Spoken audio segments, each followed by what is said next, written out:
Hello everyone, welcome back to my channel. आज का topic है evolution of cloud computing. Evolution of cloud computing का क्या मतलब है कि क्लाउड कंप्यूटिंग की शुरुआत कहाँ से हुई। तो क्लाउड कंप्यूटिंग का कुछ ना कुछ बेस रहा होगा, ठीक है। तो स्टार्टिंग में जो सबसे पहले कंप्यूटिंग डिस्कस की गई थी वो डिस्कस की गई थी डिस्ट्रीब्यूटेड कंप्यूटिंग। कब की गई थी? 1950s में, ठीक है। डिस्ट्रीब्यूटेड कंप्यूटिंग के बाद कुछ प्रॉब्लम्स आई होंगी इसकी, ठीक है। तो उसको ओवरकम करने के लिए हमने फिर मेन फ्रेम कंप्यूटिंग डिस्कस की गई। उसके बाद इसके अंदर कुछ प्रॉब्लम आई होंगी तो उसको ओवरकम करने के लिए नेक्स्ट कंप्यूटिंग आई, क्लस्टर कंप्यूटिंग। उसके बाद इसके में कुछ प्रॉब्लम फेस की हैं तो इसको ओवरकम करने के लिए ग्रिड कंप्यूटिंग का यूज़ किया गया। फिर यूटिलिटी कंप्यूटिंग, देन हमारे पास क्या आई? Cloud computing. यानी कि कब आई गई है, कब डिस्कस की गई है? 2007 के अंदर, ठीक है। एक बार इनको हम वन बाय वन पढ़ लेते हैं, ठीक है।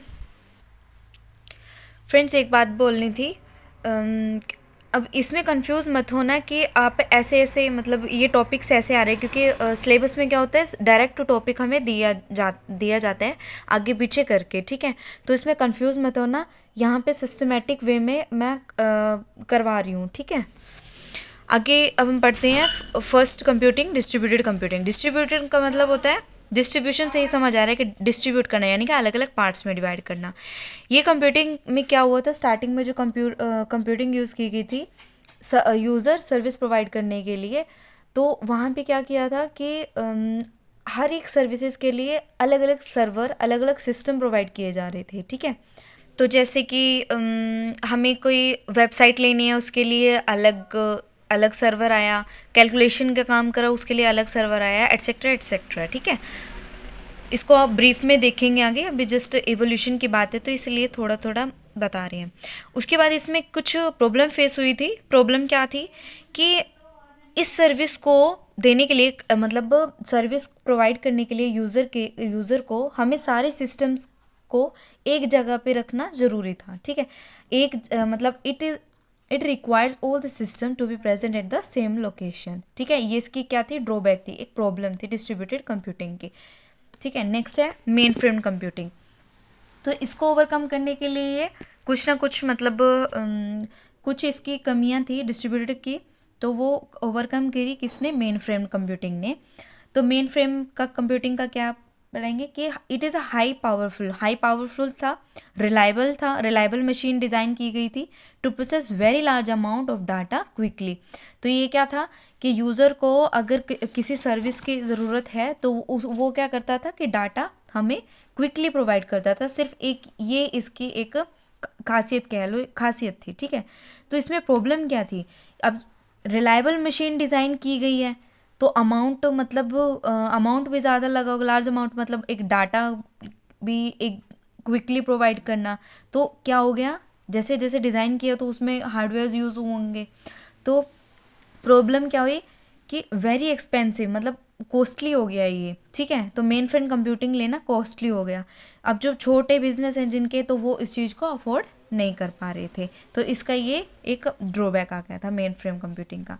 नेक्स्ट आते हैं cluster computing. Cluster in the sense क्या होता है? क्लस्टर का मतलब होता है ग्रुप, ठीक है। तो क्लस्टर देख लेते हैं। It is a combination of the multiple servers which provide the same business and regard as one computer.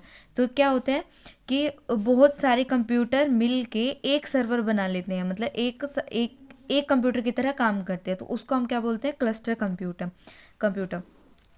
इसमें क्या प्रॉब्लम फेस की गई थी? वही सेम प्रॉब्लम फेस की गई थी कि जितने भी सिस्टम हैं या उसके सर्वर हैं उसको एक ही जगह पर रखना हमें कंपलसरी हो गया था, ठीक है। तो अगर उन सर्वर्स को आप अलग जगह पे रख देते हो, यानी कि क्योंकि सर्वर एक दूसरे से कनेक्टेड होते हैं इन कंप्यूटिंग्स के अंदर, तो कनेक्शन है तो मतलब अगर वो कनेक्शन उतर गया तो वो सर्विस वो प्रोवाइड नहीं करेगा।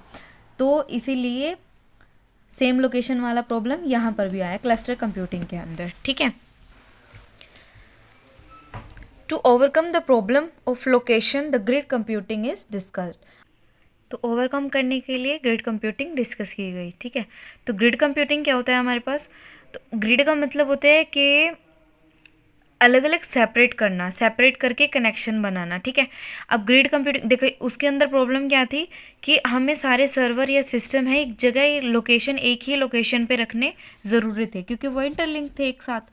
बट ग्रिड कंप्यूटिंग ने क्या किया, एक एक सिस्टम यहाँ रखा, एक सिस्टम यहाँ रखा, एक सिस्टम यहाँ रखा, एक सिस्टम यहाँ रखा, और किससे कनेक्ट हो गए, वाया वाया इंटरनेट से कनेक्ट हो गए, मतलब वाया इंटरनेट कनेक्ट हुआ। पढ़ लेते हैं। Different systems are placed in a different location and connected via internet. This computing resolve the problem which was seen in both distributed computing and cluster computing, यानी कि किस में कमी आ रही थी, ये क्लस्टर कंप्यूटिंग और डिस्ट्रीब्यूटेड कंप्यूटिंग में हमने ये प्रॉब्लम फेस की थी। It state that the system is present in the same place not compulsory, कि सिस्टम या सर्वर को एक जगह एक प्लेस पे रखना अब कंपल्सरी नहीं रहा, इसलिए हम ग्रिड कंप्यूटिंग का डिस्कस करते हैं, ठीक है। नेक्स्ट आती है हमारे पास क्लाउड कंप्यूटिंग। क्लाउड कंप्यूटिंग किसका सक्सेसर है, ग्रिड कंप्यूटिंग का। Cloud computing referred to as a successor of grid computing. It means if system is present in different location then service still accessed by the user, यानी कि अगर आपका system कहीं पर भी रखा हो उसकी सर्विस कहीं पर भी प्रोवाइड की जा सकती है at anywhere and any time, ठीक है। तो ये हमारा सारा इवोल्यूशन था, किसका, इवोल्यूशन ऑफ कंप्यूटिंग। बस आज के लिए इतना ही। अगर वीडियो अच्छी लगी हो तो लाइक करें, और अगर आपको बीटेक सीएससी के सब्जेक्ट्स के कितने भी मतलब नोट्स चाहिए हो, यूनिट वाइज नोट्स चाहिए हो, मैं डिस्क्रिप्शन में लिंक दे दूँगी टेलीग्राम चैनल का, तो वहाँ से आप जाके पीडीएफ डाउनलोड कर सकते हैं।